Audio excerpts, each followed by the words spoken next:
Are you still here, old-timer?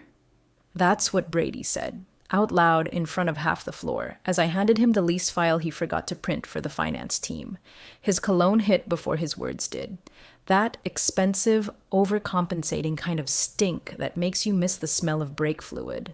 I'd been with Latham Auto for 21 years, watched boys like him pop up like weeds in spring, talk fast, break systems, then get promoted sideways to somewhere they couldn't do more damage. I'd heard the whispers. He thought I was just a glorified file clerk, some relic they forgot to pension off, a placeholder until automation arrived.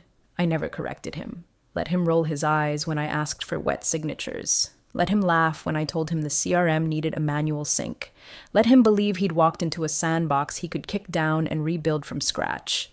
But the systems didn't bend, not without me, because I was the system. Before we go any further, just a quick thing.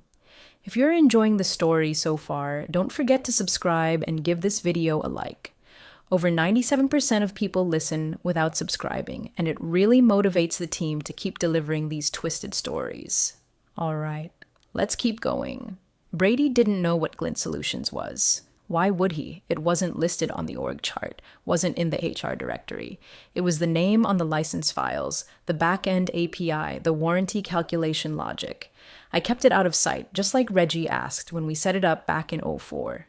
Keep it clean, Ray. Keep it legal. Keep it ours, he said, sliding me the signed contract over a Formica table in the break room while a sales guy tried to unclog a vending machine in the corner. I didn't ask for much, just enough autonomy to build what the dealership needed. Waiver engines, loyalty reward protocols, a predictive trade-in matrix that actually worked. And in return, I licensed it all back to Latham Auto for $1 a year. $1. With one clause that mattered more than anything.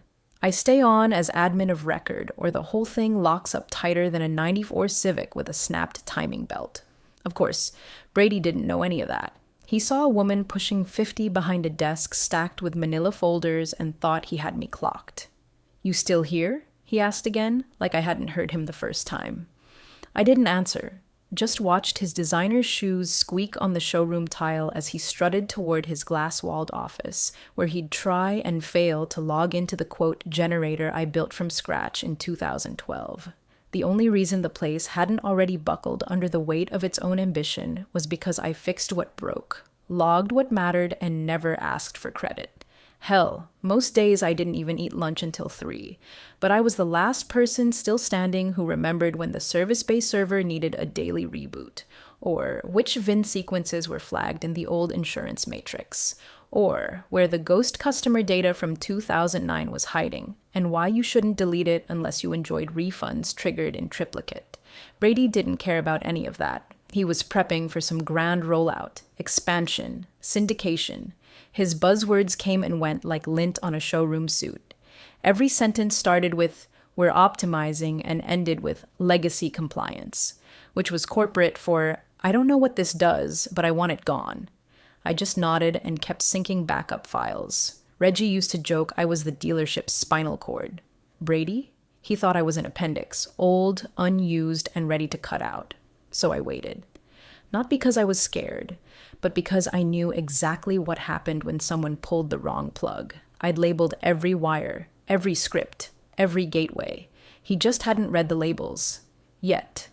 The chairs in the break room were rearranged into neat little rows like we were attending a sermon, not a town hall.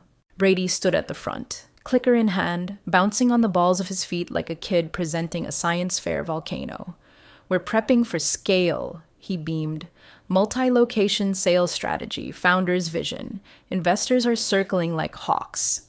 The room broke into polite claps. Finance looked intrigued. Sales was half awake. Service staff checked their phones. I stood at the back, arms folded, invisible as ever. The slideshow behind him buzzed through words like synergy and disruption, like they meant anything in a place where people still asked me to print contracts in triplicate. Then he dropped the real bomb. "To impress the reps, we'll be repurposing the archive room. Needs to be spotless. Fresh paint, Wi-Fi upgrade, Ray, can you clean it out by Friday?" I stared at him for a beat. Brady didn't break eye contact. Smirked like he'd just won something. The archive room was mine. Not officially, not on paper, but I'd curated it like a damn museum. Paper files for backup, yes, but also the terminal that linked to every single legacy tool Glint ever touched, the only clean bridge to the systems that made Latham hum. Sure, I said, deadpan, happy to make space for your sharks. He didn't even catch the sarcasm, just spun on his heel and walked off, muttering something about automating that legacy junk. A week prior, he couldn't figure out how to reprint a lost lease agreement without my help, but suddenly I was the bottleneck. They never mentioned Glint, never asked who managed the warranty logic, never brought up the CRM plugin that automatically flagged customers for retention follow-up if they hadn't serviced in 180 days. It was just expected to work, like plumbing, like oxygen. I was a relic again, good for stapling things and maybe remembering where the toner was kept. The funny part? Most of the investor bait he was bragging about, those proprietary systems and tailored customer funnels, was my work, built over a decade and a half with no fancy title. Just persistence and Reggie's quiet blessing to solve problems without asking for permission. Brady didn't know it, but every one of those flashy tools ran through Glint's sandbox, and Glint didn't belong to Latham Auto. It belonged to me. So, after that meeting, I walked back to my desk. It was still warm from the morning sun. I sat down, opened my old Dell tower, yes, the one Brady said looked prehistoric, and pulled up a folder buried 3 clicks deep. License documents, activation logs, diagnostic triggers. I navigated to a command string I hadn't touched in 7 years. Notify license owner on intent to sell. I didn't hesitate, just clicked. A timestamp appeared. 10:53 a.m. trigger sent. It was quiet, unassuming. No alerts, no drama, just a silent handshake between my machine and the license server hosted offsite. It would take 72 hours for the notification to propagate, assuming no one caught it first. And no one would, because no one knew it existed. I leaned back in my chair. Let the silence settle. Outside my window, Brady was laughing with one of the investor reps as they toured the service bay. They thought they were scouting an acquisition. They didn't realize they were about to walk into a licensing minefield with a ticking clock. But hey, I'd given them a heads up. Sort of. Reggie never liked consultants. Said they showed up in suits and left in smoke. He trusted doers. And in 2004, when the service department was bleeding repeat customers and third-party warranty companies were nickel and diming folks into oblivion, he pulled me aside. Said, "Build me something that won't make people hate us. No focus group, no whiteboard, just a handshake, a $500 bonus and carte blanche to get creative." So I did. I named it Glint Solutions because I liked the way it sounded. Clean, sharp, hard to catch. Wrote every clause myself. Drafted the logic from scratch. By month 2, the return service rate jumped 14%. By month 6, we had people driving in from 2 states over just to buy with us, because our warranty process wasn't a scam. And here's the kicker. Reggie didn't just let me build it, he let me own it. We signed a formal license agreement in the break room with a styrofoam coffee between us. Glint Solutions LLC would retain all intellectual property. Latham Auto could use the tools indefinitely for $1 a year. The only condition? I remain the administrator of record. You lock me out, you lock out the system. Period. No loopholes, no good faith transfer. No clause for emergency override. Over the years, I kept adding. When our finance guys kept botching waiver forms, I automated them. When trade-ins became guesswork, I built a calculator that tied VIN history to depreciation curves using public auction data. The CRM plugin? That was mine too. It scraped service notes and sent gentle reminders to clients when their tire rotations or oil changes were due, always framed as helpful, never corporate. The whole damn engine ran on trust and tenacity, and they loved it. Until they forgot who built it. Every new manager wanted to clean house, modernize, streamline, and every time they tried, the system buckled. Pages didn't load, forms crashed. Forecasting tools spat out blanks. One guy even accused the IT team of sabotage, until he realized I was the one patching the holes on nights and weekends. I didn't flaunt it. Didn't correct people when they assumed Brady had added the dynamic financing tiers. Let them nod along when he claimed we were leveraging legacy integrations. Whatever made the suits happy. I kept the files clean, the server synced, the backups remote, but every tool they bragged about in pitch decks had my signature buried in the code comments. Every report they printed had metadata that pinged back to Glint's logic tree. You had to dig to see it, but it was there. Like a faint watermark on every page they didn't know they were printing. Brady didn't notice. Why would he? He was too busy renaming folders and color-coding priorities. Thought he was building something new. In reality, he was gliding across the surface of a lake he didn't even realize was frozen, and the ice was thinning fast. They thought I was the paper pusher, but I was the clause, the logic, the lock. And now the clock had started ticking. 3 days before the investor pitch, the building felt like a shaken soda can. Too much pressure, not enough sense. Brady was in full peacock mode. Double-breasted blazer, no socks, pacing the halls barking at people to clean up the optics and smile like you're not replaceable. That last part? He said it while staring right at me, holding his third espresso of the morning like it was a loaded weapon. Then, mid-afternoon, in front of the receptionist and a confused customer waiting on a quote, he marched over to my desk and slammed a box down. "I'm sick of your attitude," he spat. "If you're not happy, there's the door." No HR rep, no warning, no write-up, just a smirk that said he thought this was his triumphant walk-off. I didn't say a word. Not even a sigh. Just picked up the box like it weighed nothing and started packing the only 3 things I kept on my desk. My login token, my copy of the original Glint license, and a photo of my dog from a company picnic Brady didn't even know existed. While he strutted back to his glass cube, proud of himself, I took a detour, not toward the exit, but toward the server terminal in the archive room. It was half-gutted, wires everywhere, since he'd ordered IT to modernize the space for the investors. Didn't matter. I only needed 10 keystrokes. First, I deactivated the dealership's active access to the Glint dashboard. Not delete, not corrupt, just revoke. Access terminated, system sandboxed, all logic froze. Second, I opened the secure contract vault, scrolled to the bottom, and triggered the clause I'd only ever seen once before: license expiry notice. It created a digital timestamp, sent 3 encrypted copies, one to my offsite archive, one to my legal backup, and one to the Latham founder's formal business registry inbox. The screen blinked once. Timestamp: 2:41 p.m. User, Administrator R. Mitchell, expiry, active within 72 hours unless renewed by license holder. And just like that, I walked out. No door slam, no speech, let the silence hum. No one noticed.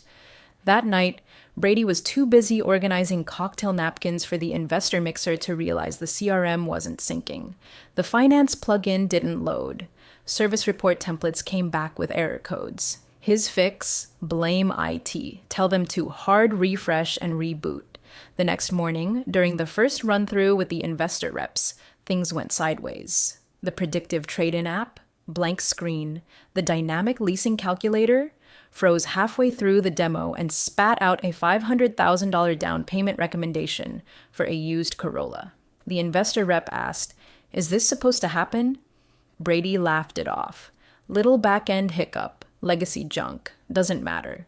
But it did, because that legacy junk was the system, and it wasn't hiccuping. It was gone. By evening, my phone lit up. 3 missed calls, all from Reggie's old number. I stared at the screen, thought about answering, didn't. I poured a glass of iced tea, sat back, and listened to the silence he never used to let hang after the 3rd ring. Let him sweat. Let him search. They wanted me gone. Now they could see what gone really looked like. At 6:47 a.m., my phone buzzed like it was having a seizure. First 1 call, then 3, then 9. By 6:52, I had to shut off the vibration because it sounded like a wasp trapped in a soda can. Voicemails poured in, missed calls stacked like a Jenga tower. By 7:30, the number read 247. Most of them were from numbers I didn't recognize. Burner phones, temporary investor lines, maybe even Brady's personal assistant. But 6 were from Reggie's old line. The one with the 937 area code and no caller ID tag, just unknown. I didn't answer. Instead, I opened a new notepad file on my laptop and started writing down the timestamps. I didn't know why. I just needed to track the panic. like a fire watcher jotting down where the smoke started. Apparently, Reggie had landed at the airport around 3 a.m. Some poor rep had paged him during a failed investor dinner, and within hours, the founder who hadn't stepped foot in the main branch in 6 years was storming back into his own damn building. The receptionist said he looked like a ghost in cowboy boots. Didn't even stop to say hi, just blew past security like he still owned the floors. And truthfully, parts of him still did. He walked into Brady's glass office mid-call and slammed his palm on the desk.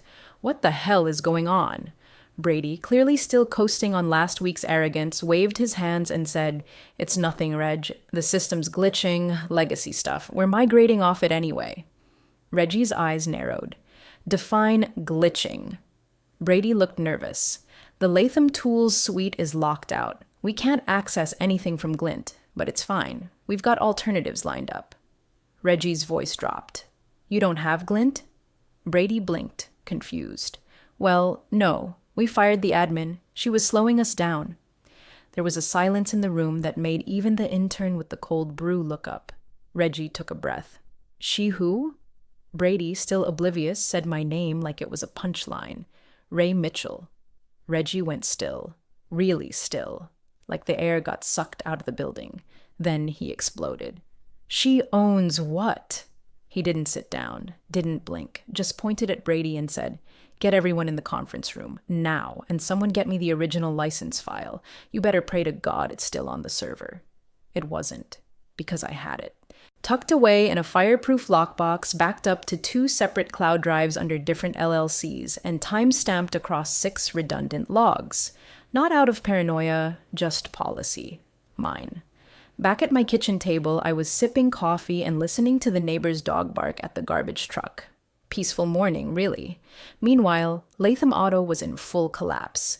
By 9 a.m., they'd pulled in a freelance IT auditor. By 10, someone had finally realized the CRM license was still active, but redirected. At 10:13, Brady tried calling me directly. It rang once. I declined it. Then again. I let it ring. Then a third time. Straight to voicemail. I knew exactly what they wanted. They were looking for a reset key, but there wasn't one. Not unless you knew where the original was buried, and who had the shovel. And I wasn't digging a damn thing until the right name showed up in the caller ID. By 2:15 that afternoon, I got a call. Not from Brady, not from Reggie, but from my attorney. His voice had that barely contained amusement, like he was trying not to laugh but also wanted to frame the moment. "You're going to want to see this," he said, forwarding me the email with the subject line, "Formal request for administrative reinstatement. Urgent." I didn't reply right away, just stared at the wording. They didn't ask for Ray Mitchell. They didn't ask for a consultant or a temp fix or a quick patch job. They asked for the founder of Glint Solutions. My terms, then. We scheduled the meeting for 5 p.m. Reggie's request. Not at the dealership. Too many eyes, too much tension. Instead, it was his house. The one with the wraparound porch and the weird ceramic frog out front I bought him as a joke in 2011. I wore jeans, a black t-shirt, and boots. No pretense, no effort to impress. They wore panic and like it was a 3-piece suit. Reggie met me at the door with a stiff nod. Brady was already seated at the long table, trying very hard to look important, tapping away on his iPad like it was going to save him from what was about to hit. I didn't sit right away, just placed a manila folder on the table, slid it across slowly. Inside, a pristine copy of the original Glint license agreement, dated 2005, signed by Reggie's own hand. Highlighted in yellow was Clause 7. Termination of administrator voids access to all associated tools, systems, and documentation. No license reactivation shall occur without express consent of the administrator. Reggie didn't even need to read it. He knew the words. Hell, he'd helped write them. Brady reached for the folder like he could flip through it and find a loophole. There's got to be some override, some emergency clause or temporary access, he stammered. I leaned against the doorframe, calm. You fired the admin. That was the override. Reggie looked at me, no longer furious, just tired, defeated in the way only founders get when they realize the thing they built has nearly been sunk by ego. "What are your terms?" he asked quietly. I opened my own folder and slid over a typed page. Simple. One page, clear language, market value license agreement, retroactive compensation going back 5 years, reflecting usage growth and additional tools developed under Glint without formal acknowledgement. Reinstatement of administrative rights permanently, and equity, 5% non-voting stake in Latham Auto's tech operations, codified under a separate agreement. Brady laughed, sharp and brittle. "You're extorting us." I didn't blink. "No, I'm just asking for the value of what you tried to erase." Reggie didn't argue. He read it once, set it down, and nodded. "Done." Brady exploded. "You can't be serious. She built the thing." Reggie snapped. "You tried to delete a backbone because it didn't look modern enough." He turned to me. "Is there a way to get it all back up?" I nodded. "Once the license is reactivated, I'll restore full functionality. Takes about an hour to unfreeze the systems, assuming nobody touched the root keys." He sighed, relief laced with resignation. "We'll sign tonight." There was no gloating, no revenge monologue, just the sound of an empire realizing it had evicted its architect.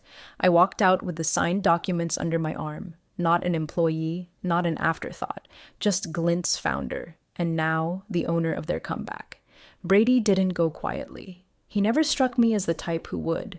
At the next morning's internal call, Reggie, legal, investors, a few senior staff, he tried to rewrite the narrative before the ink had even dried. Claimed I'd manipulated the license terms. Said I'd exploited Reggie's goodwill, snuck in a power grab, hidden behind legalese to wedge myself into a deal I didn't earn. He had his hands folded just right, voice pitched to that fake reasonable tone executives use when they're circling the drain and trying to convince you the bubbles mean they're floating. Reggie let him finish, then looked at him like a disappointed uncle. "You were playing checkers," he said flatly, "and Ray's been playing chess since before you graduated." Brady opened his mouth to argue. Reggie cut him off with a hand wave and turned to me. "License good to go?" I nodded. "Reactivate access starts now. Full system sync by end of day, provided no one tampered with the backup node." They hadn't, because they didn't even know where it was. The new license was signed before noon. My attorney scanned and countersigned before lunch. By the time the first round of investors landed, the system was already running smoother than it had in years. Forms loaded, quotes generated, warranty packets spit out clean PDFs on demand. Brady was reassigned that afternoon. Official word was that he was transitioning to a satellite location to focus on outreach and regional alignment. Unofficially, he got booted to a parking lot prefab in the outskirts of Dayton, overseeing 3 part-time reps and 1 shared printer that jammed every 4th job. I didn't celebrate, didn't gloat. I just re-enabled the Glint dashboard and audited the activity log for good measure. Everything was intact, even the failsafe triggers I'd built into the CRM back in 2015. Redundancies held. No breach attempts, just a lot of flailing. At the investor event, they gave me a badge with a new title, Glint Founder and Strategic Systems Lead. The title didn't matter to me, but I noticed how quiet the room got when Reggie stood and introduced me. "This," he said, "is Ray Mitchell. She built the tools you're here to buy. She's the reason Latham still works." There were no big ovations, just respectful nods, hands extended. One investor said, "I thought Glint was a third-party solution." I smiled. "It was. Then you tried to buy it." He laughed, then handed me his card. "If you ever want to scale." I slipped it into my pocket. Didn't say yes, didn't say no. I was already scaling, just not the way they thought. No fanfare, no vengeance tour, just correction. Quiet, clean, final. The deal almost died twice in one day. First, when the investor firm realized they couldn't verify a single data point from the last 60 days of CRM activity. Then again, when they caught wind of the internal scramble to recover access without admitting the system had been privately owned the entire time.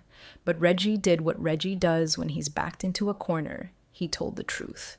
In a closed-door session with the board and 3 of the investor leads, he walked them through what happened. How Glint was never just software. How it had been keeping the dealership alive from the shadows. How I wasn't some jilted admin with an axe to grind. I was the only reason the business was still standing. The investors didn't like surprises. but they liked resilience.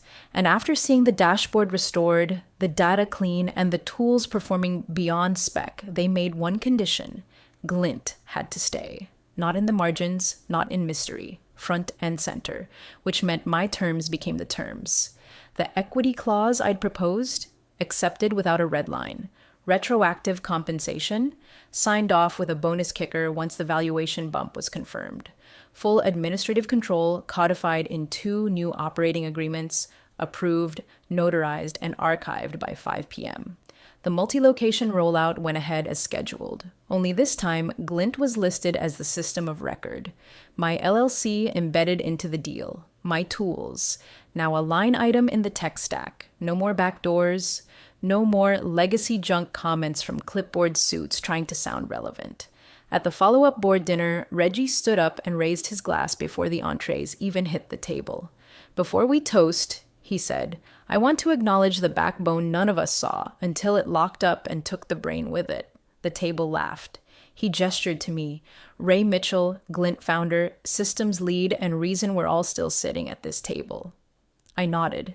Didn't need a speech. I had structure. Brady was there, technically. Off to the side, no longer allowed to speak on record.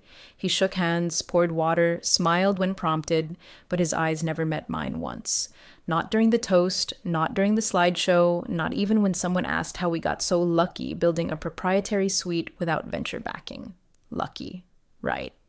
After dinner, 2 reps from the investor group cornered me near the valet and asked if I'd consider joining their auto tech advisory board. Said I had vision, said I could help future-proof a lot more than just Latham. I declined, but I did hand them a card. Glint Solutions, custom logic, legacy compliance, end-to-end retention systems. Underneath it, in fine print, available by contract only. They smiled. One of them said, "That's cold-blooded." I said, "No, that's structure," and walked into the night.